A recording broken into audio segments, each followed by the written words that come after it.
ሻሎም ሻሎም ቤተሰብ እግዚአብሔር አምላኽ ሰላምን ጸጋና የክርስቶስ ምስኩልኹም ይሁን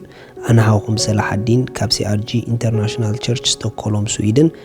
ናይ መዓልቲ ድብል ቃል ኢና ሒዝና መጺና ደለና ሎሚ ድማ ነዚ መዓልቲ ዝኸውን ናይ ሓይሊ ቃል ክንካፈል ኢና ሎሚ እንካፈሎ ቃል ሰናይነት አምላኽ ንመስክረሉ ዝብል ሰናይነት አምላኽ ንመስክረሉ ኣብ እግዚአብሔር ዝገበረልና ሰናይ ነገር ምምስካር ዘሎ ሓይሊ ክንፈልጦ ብጣዕሚ ጽቡቕ እዩ ምኽንያቱ ኣብ ውዕለቱ ምምስካር ዘሎ ሓይሊ ኣብ ውዕለቱ ምንጋር ዘሎ ጥቕሚ እግዚአብሔር አምላኽ ኣብ ህይወትና ዝገበሮ ሰናይ ነገር አባና ጥራሕ ከተርፍ ፍቃድ ይኮነን ምኽንያቱ እቲ ዝተገበረልና ሰናይ ነገር ሰናይነቱ ብመንጋር ንአምላኽና ከነንእዶ ሰናይነቱ ብመንጋር ድማ ኣብ ልብ ካልኦት እምነት ክንዘርእ ፍቃድ እግዚአብሔር እዩ መጽሐፍ ቅዱስ ኣብ ሉቃስ ምዕራፍ 8 ጥቕስ 43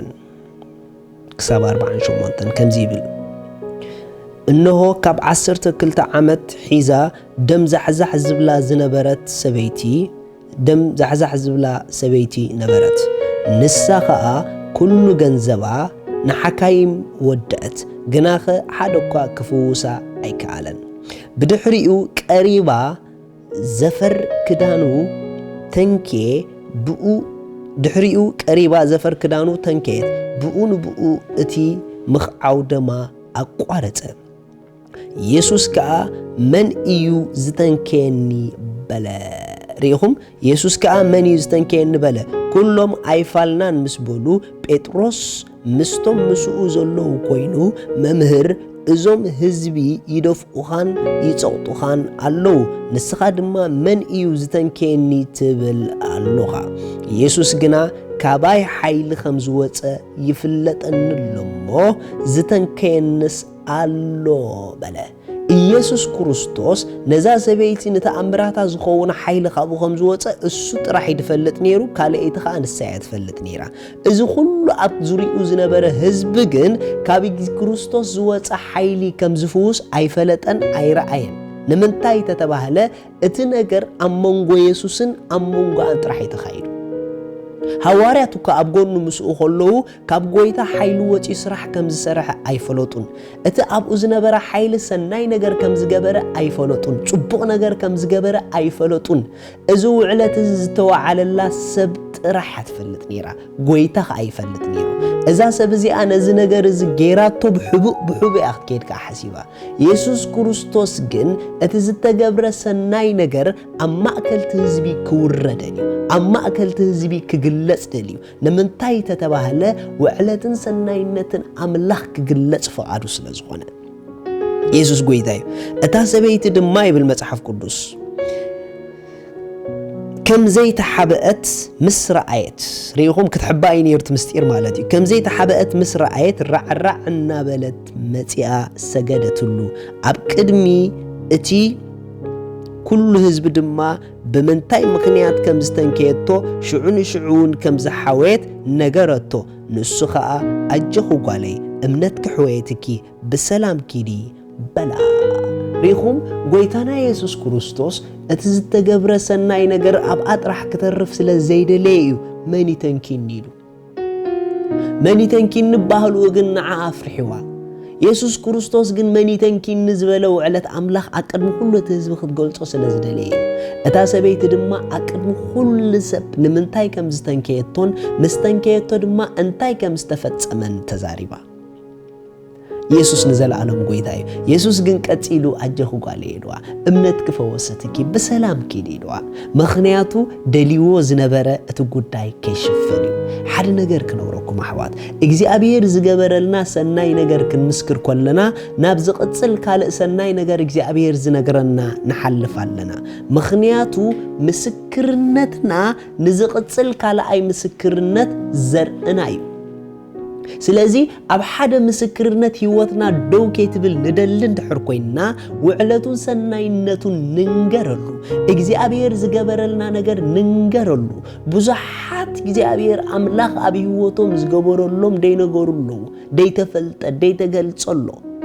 ነገር ግን ብደይ ምግላጹ ካልእ ሰብ ኣይተጠቀመን ንሶም ከ ኣይተጠቀሙን እግዚአብሔር ዝገበረልና ሰናይ ነገር ክነግር ኮለና ንሕና ንጥቀም ሰማዕትና ከ ኣይጥቀሙ ንሕና ናብ ዝቕጽል ናይ ምስክርነት ህይወት ንሳገር ከምቲ ጽሑፍ ዝብሎ ድማ ሓቀኛ ምስክርነት ንነፍሳት ያሃነጽ ስለ ዝብል ካልኣይ ድማ ነተን ምስክርነትና ዝሰምዓ እግዚአብሔር በተሰናይ ውዕሎቱና ህይወትና ዝገበሮ ብምስክርነትና ገይሩ ንኻልኦት ድማ ካልእ ምስክርነት ኣብ ህይወቶም የምጽእ ይሰርሖም ያሃንጾም የጻናንዖም ሪኢኹም እግዚአብሔር አምላኽ ዝነገረልና ጽቡቕ ነገር ክነግር ኮለና ክንደይ ብኡ ከም ዝጻናንዑ ክንደይ ብኡ ከም ዝፍወሱ ክንደይ ብኡ ከም ዝድሕኑ ክንኣመን ይግበአና ምስክርነት ኣይንሕብኣዮ ውዕለቱን ሰናይነቱን ነግህዶ ንንገሮ ንዛረበሉ መጽሓፍ ቅዱስ ኣብ ማርቆስ ምዕራፍ 5 ካብ ጥቕሲ 17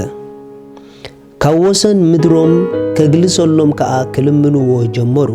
ኣብ ጃልባ ከኣቱ ኮሎ እቲ ርኩስ መንፈስ ዝነበሮ ምስኡ ክኸውን ለመኖ ኢየሱስ ግና ናብ ቤትካን ኣብ ሰብካ ኪድ እግዚአብሔር ከመይ ዝበለ ዓብ ግብሪ ከም ዝገበረልካ ከም ዝመሓረካን ንከሮም በሎምበር ኣይፈቐደሉን ከይዱ ኸኣ ኢየሱስ ከመይ ዝበለ ዓብ ግብሪ ከም ዝገበረሉ ኣብ 10 ከተማ ክሰብኽ ጀመረ ኩሎም እውን ተደነቁ ሪኢኹም ኩሎም እውን ተደነቁ እዚ ሰብ እዚ በጋነንት ተኣሲሩ ዝነበረ መቑሕ ዝበትኽ ዝነበረ ሰብ እዩ ጎይታና ኢየሱስ ክርስቶስ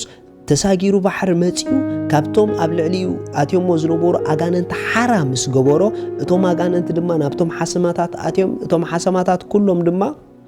ናብ ጸድፊ ምስ ከዱ እቲ ህዝቢ መጺን ኢየሱስ ክርስቶስ ውጸልና ካብ ዝዓዲሉ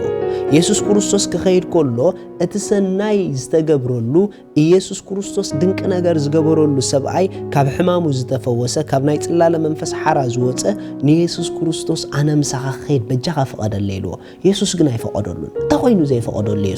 ኢየሱስ ዘይፈቐደሉ ምኽንያት ነይሩ ካብቲ ሓደ ምኽንያቱ ኢየሱስ ዘይፈቐደሉ እቲ ሰናይ ስራሕ ኣምላኽ ውሬታ ኣምላኽ ነቶም ዘይፈልጡ ከፍልጥ እሞ በቲ ሰናይ ምስክርነቱ ክርስቶስ መታን ክፍለጥ ስለዚህ ኖኖ ኢልዎ ኪድ ናብ ሰብካ ኪድ ናብ ቤተሰብካ እግዚአብሔር አምላኽ ከመይ ዝበለ ዓብ ግብሪ ከም ዝገበረልካ ንገሮም ኢልዎ እግዚአብሔር አምላኽ ከመይ ዝበለ ዓብ ግብሪ ከም ዝገበረልካ ከም ዝመሓረካን ንገሮም ኢልዎ እቲ ሰብኣይ ድማ ካብኡ ተበጊሱ ንብሙሉኦም ቤተሰቡ ነጊሩ እዚ ጥራሕ ከይገብር ኣብ 10 ከተማታት ድማ ኸይዱ ኢየሱስ ዝገበረሉ ሰናይ ነገር ከውሪ ጀሚሩ ብምስክርነቱ ድማ ብዙሓት ነፍሳት ስለ ጎይታ ተደኒቐን ሓወይ ሓፍተይ ኣብ ምስክርነትካ ምድናቕ ብዙሓት ስለ ዘሎ ኣይተሓዞ ንገሮ ምኽንያቱ ብምስክርነትካ ስለ ጎይታ ዝግረሙ ዝድነቑ ናብ ጎይታ ዝመፁ ኣይሰኣኑን እዮም ምስክርነትካ ንዓኻ ጥራሕ ዘይኮነ ንሰማዕትኻ እውን ኣዝዩ ጠቃሚ እዩ ስለዚ ካብ ሓደ ናይ ምስክርነት ህይወት ናብ ዝቕጽል ናይ ምስክርነት ህይወት ክንሳገር ምስክርነትና ኣይንሕብኣዮ ምስክርነትና ንንገሮ መጽሓፍ ቅዱስ መዝሙር ዳዊት 145 ከምዚ ይብል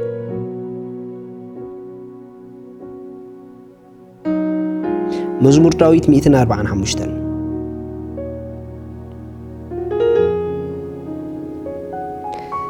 እሺ ጥቕሲ 4 ካብ ወለዶ ንወለዶ ግብርታትካ ይነኣዱ